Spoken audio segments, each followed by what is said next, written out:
प्यारे विद्यार्थियों, हमारा आज का प्रश्न है जयशंकर प्रसाद जी द्वारा लिखित कहानी पुरस्कार के पात्र अरुण का चरित्र चित्रण। आइए इस पर चर्चा करते हैं। जयशंकर प्रसाद की कहानी पुरस्कार में अरुण का पात्र नायक और प्रतिनायक के बीच की एक धुंधली रेखा पर स्थित है।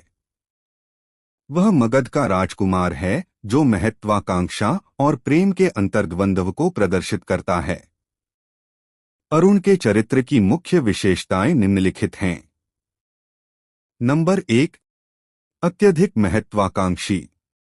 अरुण एक अत्यंत महत्वाकांक्षी पात्र है। मगध से निर्वासित होने के बाद भी वह साधारण जीवन जीने के बजाय एक नए राज्य की स्थापना का स्वप्न देखता है। उसकी यह महत्वाकांक्षा उसे अनैतिक मार्ग, विद्रोह और छल पर चलने के लिए प्रेरित करती है। वह कौशल के दुर्ग पर अधिकार करके वहां का शासक बनने की योजना बनाता है। नंबर 2, कुशल कूटनीतिज्ञ और अवसरवादी। अरुण परिस्थितियों का लाभ उठाना बखूबी जानता है। वह जानता है कि मधुलिका कौशल के राजा की प्रिय और सम्मानित पात्र है, इसलिए वह अपने राजनैतिक उद्देश्य की पूर्ति के लिए मधुलिका के प्रेम और उसकी स्थिति का उपयोग करता है। वह मधुलिका को राजरानी बनाने का प्रलोभन देकर उसे अपने षड्यंत्र में शामिल कर लेता है। नंबर 3, प्रेमी का आकर्षण।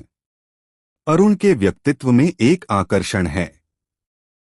पहली ही मुलाकात कृषि उत्सव में वह मधुलिका के प्रति आकर्षित हो जाता है। वर्षों बाद जब वह दोबारा आता है तो वह मधुलिका के प्रति अपने प्रेम को बहुत ही प्रभावशाली ढंग से व्यक्त करता है। हालांकि उसका प्रेम उसकी राजनैतिक महत्वाकांक्षाओं से लिपटा हुआ है, जिससे उसके प्रेम की पवित्रता पर संदेह उत्पन्न होता है।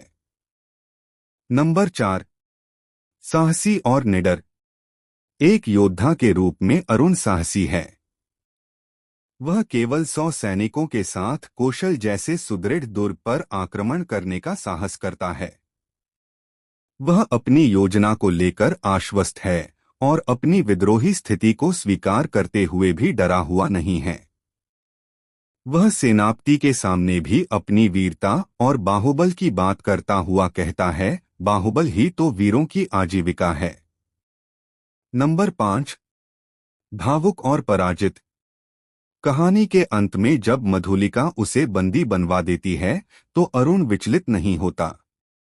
जब मधुलिका राजा से अपने लिए भी प्राणदंड मांगती है तब अरुण की प्रतिक्रिया, उसका हंस पड़ना, यह दर्शाती है कि वह मधुलिका के इस आत्मोत्सर्ग और उसके चरित्र की महानता के सामने अपनी हार स्वीकार कर लेता है।